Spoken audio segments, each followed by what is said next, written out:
জন্মদিন আজ পয়লা শ্রাবণ। খোকন, আজ তোর জন্মদিন। তুই যখন জন্মেছিলি আমরা তখন যাদবপুরে, নতুন গড়ে ওঠা কলোনির টালির ঘরেই। তোর স্কুল মাস্টার বাবা সেই হারিকেনের আলো জ্বালা ঘরেই আনন্দে আর খুশিতে ঝলমল হয়ে উঠেছিলেন। তুই আসার পর তোর নাম রেখেছিলেন সুকল্যাণ। মানুষটার মনটা ছিল শিশুর মতন, অভাবে অনাটনে বেঁচে থাকার নানা দুর্বিপাকেও ভেঙে পড়তেন না কখনো। সকলের ভালো চাইতেন মন থেকে, বলতেন, দেখো একদিন এদেশের মানুষ ঠিক খুঁজে পাবে মুক্তির পথ। শোষণ থেকে মুক্তি, দারিদ্র্য থেকে মুক্তি, অশিক্ষা থেকে মুক্তি। আজ পয়লা শ্রাবণ। খোকন, আজ তোর জন্মদিন। ছোটবেলায় তোর মনে আছে আমাদের ভাঙা মেঝেতে বাক্স থেকে বের করা মেঝো মাসির হাতের তৈরি আসনটা পেতে দিতাম, সামনে রাখতাম ঠাকুরের আসনের প্রদীপখানা, তুই বসতিস বাবু হয়ে চুপটি করে। তোকে আমরা একে একে ধান দুব্য মাথায় দিয়ে আশীর্বাদ করতাম। বাবা বলতেন, বড় হও, মানুষ হও। তোর বাবার সেই বন্ধু ঘোষ কাকা, তিনি বলতেন, বেঁচে বড়তে থাকো। তুই জিজ্ঞেস করতিস, মা বড়তে মানে কি মা? আমি শুধু তোর মাথায় ধান দুব্বই দিতাম, বলতাম না কিছুই, শুধু মনে মনে বলতাম, ঠাকুর আমার খোকন যেন মস্ত বড় মানুষ করে তোলো খোকন, ঠাকুর আমার খোকন যেন সত্যিই মানুষ হয়, ওর জন্য কখনো কোনো বিপদ আপদ না হয় ঠাকুর। অভাবের সংসারে ওই একটা দিন পয়লা শ্রাবণ, কষ্টের পয়সায় একটু বাড়তি দুধ নিতাম, পায়েস রান্না করে দিতাম তোকে। তুই খুব ভালোবাসতিস পায়েস খেতে। তোর বাবা বাস স্ট্যান্ডের দোকান থেকে নিয়ে আসতেন তোর প্রিয় মিষ্টি ছানার গজা।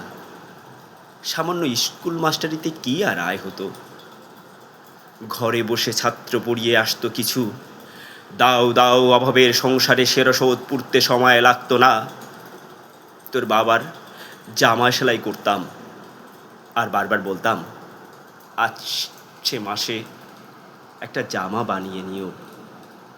উনি হেসে উঠে বলতেন, বাদ দাও তো, খোকন বড় হচ্ছে, ওর জন্য ভাবছি দুধ রাখতে হবে আরও আচ্ছের। দুধে শক্তি বাড়ে, বুদ্ধি বাড়ে। শক্তি আর বুদ্ধি না হলে তোমার খোকন মস্ত বড় মানুষ হয়ে উঠবে কি করে? ভাবছি আরও দুটো টিউশনি নিব। ছাত্র পড়িয়ে পড়িয়ে দিনের শেষে মানুষটা ক্লান্ত হয়ে যেতেন। বারান্দার ধারে ঘেঁষে যখন রাতের অন্ধকারে জোনাকির ব্যস্ততা, আর ঘরে তোর পড়া মুখস্থ করার একটানা সুর, আমাদের কলোনির ভাঙাচুরা বাড়িটাকে জীবন্ত করে রাখত। তখন বলতেন আমায়, খাওয়া দাওয়া একটু করো, তোমার চেহারাটা বড় ভেঙে পড়েছে দিন দিন। শাড়িটাও দেখছি বেশ ছিঁড়েছে, কালই আমি ফেরার পথে একটা শাড়ি নিয়ে আসবো, ধারেই আনবো।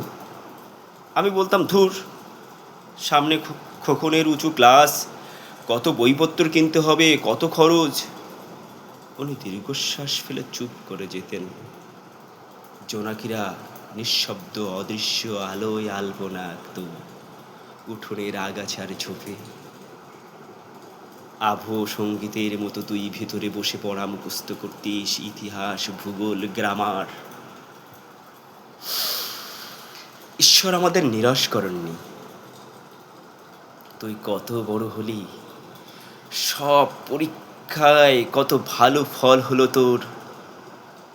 বাবা বললেন, আরো পড়ো, উচ্চ শিক্ষায় উচ্চ সম্মানের একমাত্র পথ। তুই আরো পড়লি, তারপর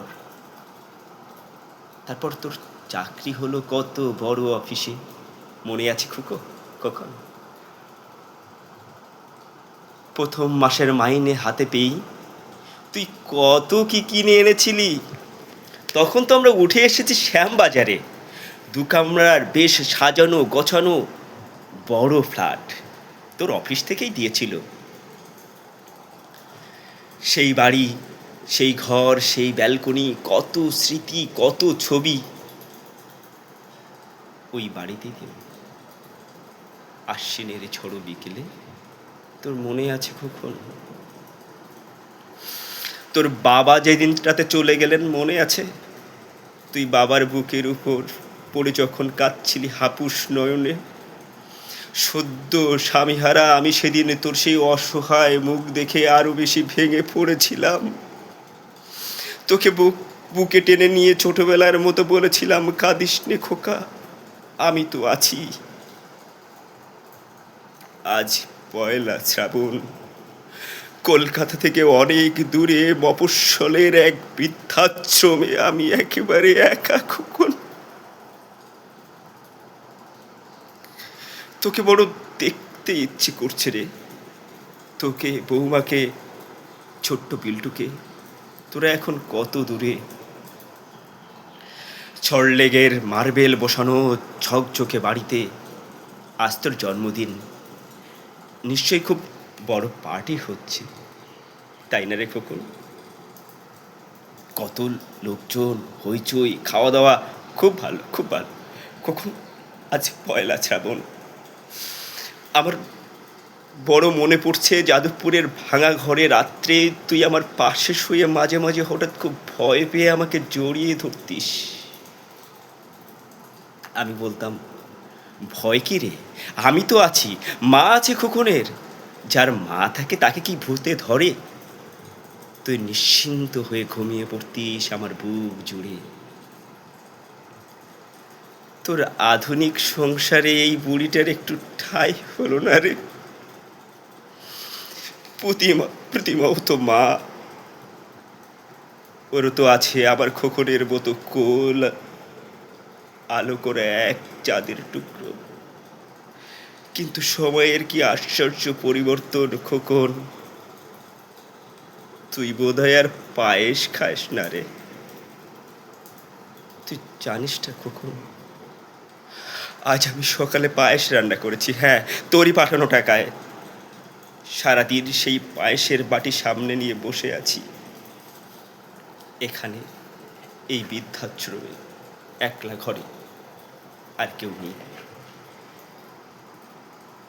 তুই একবার আসবি খোকন, একবার, শুধু একবার।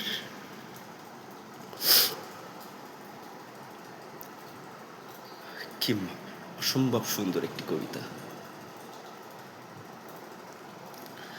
পরবর্তীতে এই কবিতা নিয়ে, শুভ দাশগুপ্তের এই জন্মদিন কবিতাটি নিয়ে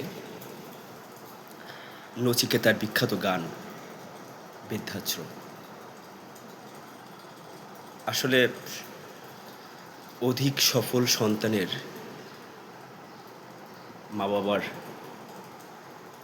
ভাগ্যটাই অন্যরকম হয়ে যায়। সফলতার স্বর্ণশিখর হয়তো সেই মধ্যবিত্ত মা বাবার কাছে পৌঁছায় না, কিন্তু মা বাবা সন্তানের এই সফলতাকে দেবতার পায়ে পুষ্পাঞ্জলি আকারে দান করে দেন, বিনিময়ে চান না কিছুই।